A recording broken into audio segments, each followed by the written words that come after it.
This video is going to be about making a set ring to set the tools that I'm showing you right now. These are the tools in the CAD software. I haven't built them yet. I'm going to try 7075 for the frames, and we're going to use carbide for the points that actually ride on the groove itself. So there you saw the OD tool, and this is the width tool. So let's get to the machining of the set ring. I wanted to show you this detailed view on the drawing just so you have some idea of what we're doing here. The highlighted area there is the diameter and the width of the groove that we're going for, and the VX152 area there is the style of the groove we're machining. So let's get to the machining of this standard.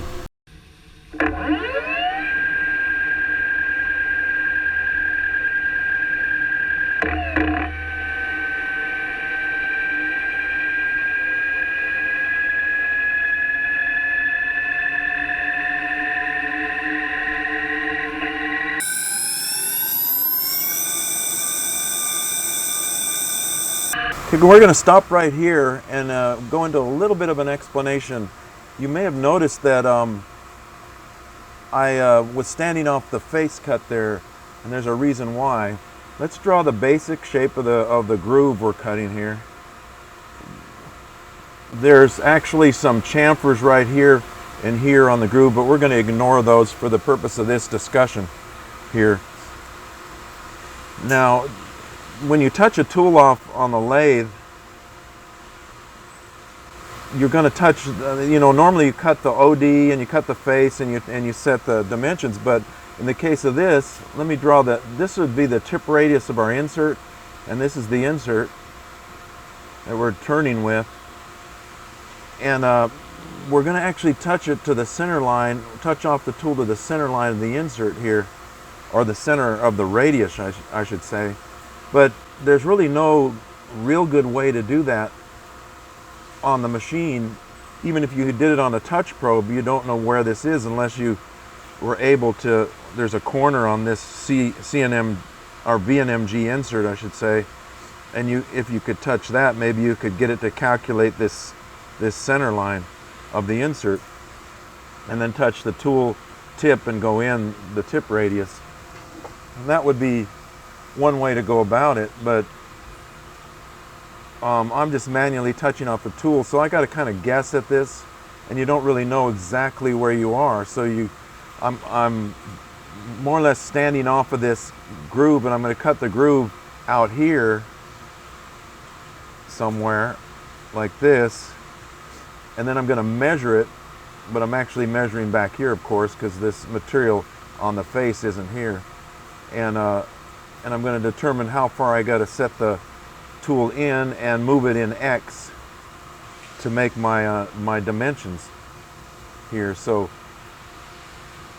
that's why you saw in the video I wasn't actually hitting the face when I took my face cut. I programmed a face cut for the Gage to go down the face because I wanted to have a consistency between the turning tool and the groove I'm turning for this Gage part of this thing.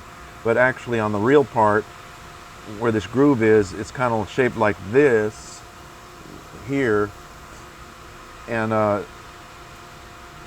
this is all going to be turned with a different tool than this tool I used to cut the groove with. So you got to kind of sneak up on this. So you cut this in here like this,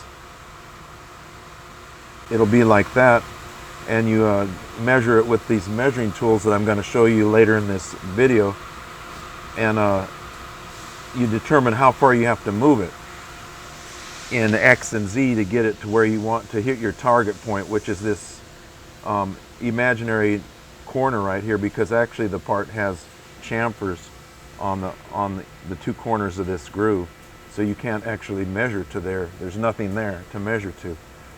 So you measure it with the tools, and you decide, okay, I got to move out maybe a certain distance in X here and in a certain distance in Z to get to my point. But the finished cut of this tool is using what they call tip compensation. It's going to, and I've set it on a number 9 for this, a number 9, which is the center of the radius for tip compensation. Kind of like a milling cutter would be the center of the cutter. That's the way the machine figures it. So when I come in here and I cut this and I get it in the place I want, I might not have the right width. So how do I control the width? Well, there's many different ways to cut a groove like this. I want to do it so that I could cut the whole finish cut in one pass, going all the way down it, so I wouldn't have any steps or have to blend things together with different offsets. You could cut it down here and then change offset as you're coming down this face to an offset on the other side of the tool and come out here, and that would be one way to do it. But there's another way to do it to control the width of the groove with a tip compensation. If you intentionally set your tip radius large on your tip compensation, when it comes down around here, it's actually going to leave stock on the inside. Once you get this OD of the groove in the right place with the measuring instruments, your width might be, it would be narrow if you tell the machine a larger radius on your insert than you really have.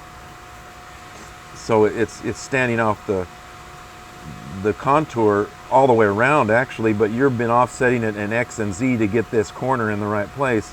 And now you say, oh well, okay, I've got I'm 2 thousandths too narrow or something like that. So you can adjust this tip radius on your offset page and take off more stock.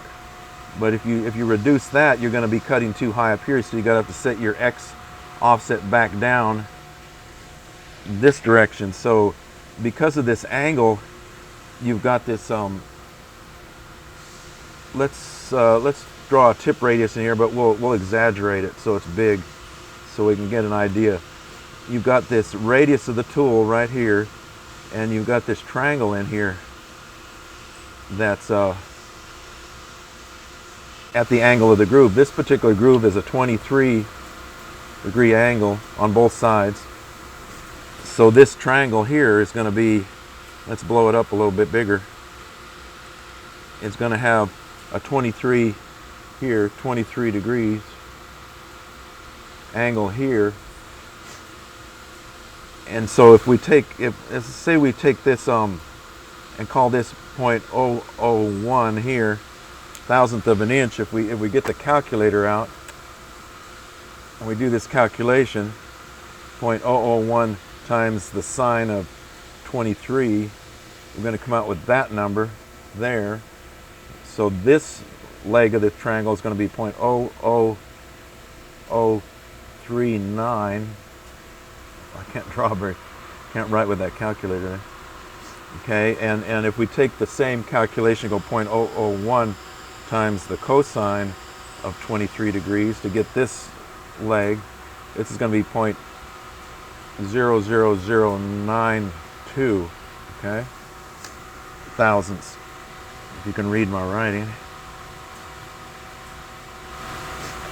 So for every thousandth of an inch you're going to change this tool radius, you're going to move that contour that much. So this is almost a thousandth of an inch. It's 8/10 thousandths less than a thousandth, so it's very close to that. So if you change your tip radius by a thousandth of an inch, you're going to have to bring your offset in X down twice this amount, because you're dealing with diameter on your offset page on a lathe. So you're going to have to go twice that amount down to remain in the same place here, and it'll naturally cut a thousandth of an inch off the whole contour and bring you down here. The thousandth that you changed your offset plus the thousandth that you a little bit less than the thousandth that you moved your tip radius. So you can juggle these numbers around and end up in the right width by using your tip radius comp. This is where tip radius compensation works on a lathe and works to your advantage. There's other ways to cut this groove. If we draw a new picture of the groove like this, you could come in here with a grooving tool here and you can cut down this side of the groove, and then as you sweep down to here, you can change to an offset on the other side of the tool and come out, and you can do it that way. Or you can peck this groove out and then take a finish pass halfway around, then jump back over here and change the offset of your tool to the bottom of the tool and cut it around that way. That would be another way to do it. But this has a disadvantage in that when you take your cut down the face here, you're cutting with the full width of the insert here, and then it can lead to finish problems, chatter and such. Or even if you go in here from both sides, you're going to have a blend line somewhere in the middle of this groove, and I wanted to stay away from that. They're calling out on the drawing a 32 finish all the way around this groove, and so I wanted to take and turn it with a turning insert.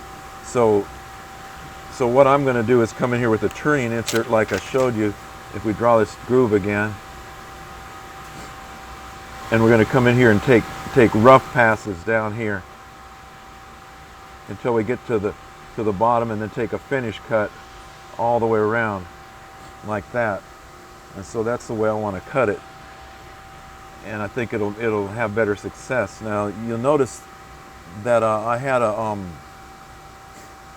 to set up a special tool, and I'm going to show some pictures of that here, where I took a tool with a 3/4 inch shank, and I cut it off, and I milled a piece of 1 inch square key stock at a 45-degree angle and stuck the tool in there and welded it in there.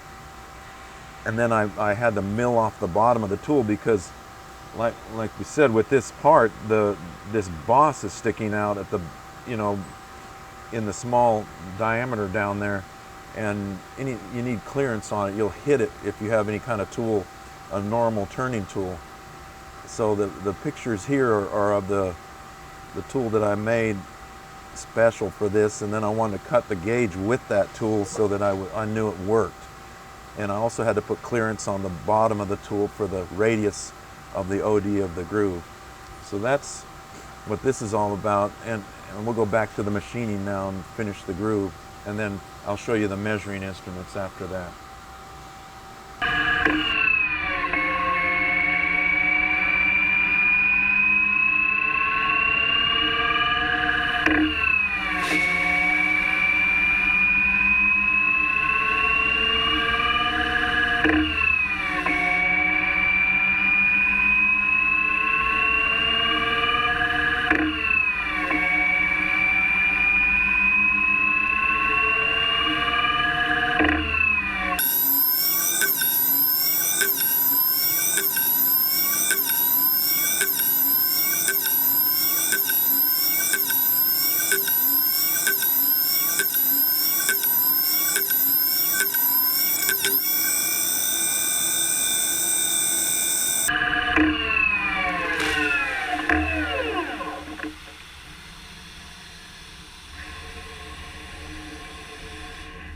I wanted to show the standard methods of actually measuring these kind of grooves that are used at the machine to check the diameters and the width and such.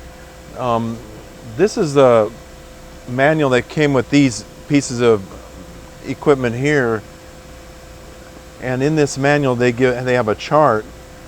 This gauge maker, by the way, is located here in Houston, Texas, the city I live in. They make measuring equipment for this and threads and various things like that. But in their manual for these measuring tools, they give the dimensions that you should measure over these balls on their gauges. And you can use these same dimensions for this, which is the method of measuring these before these tools were made, and the way we used to do it. And it's also my least preferred method of doing it because it's kind of a little tricky to do it, but the dimensions they give on their chart can be used as well. Now the particular groove that this is the BX 152 groove. So you see on this chart, on the diameter, we're looking for a 3.299 diameter here.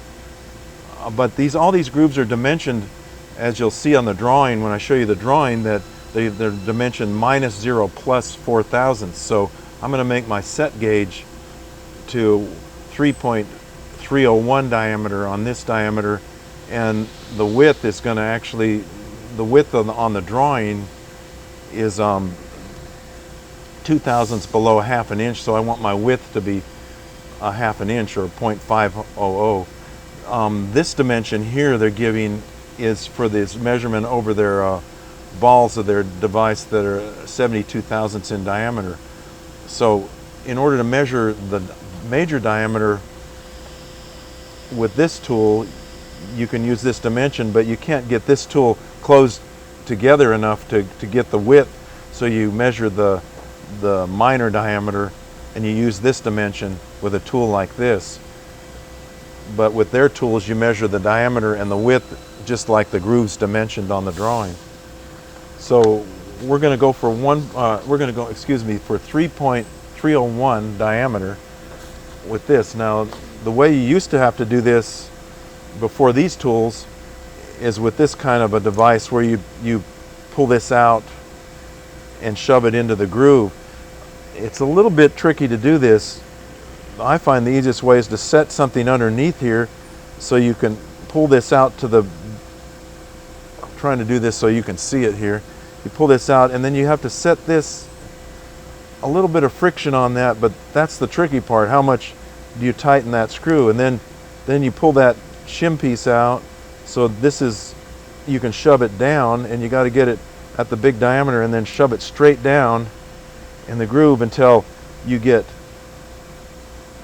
these two faces down against the face, and those balls are still contacting the taper of the conical surface.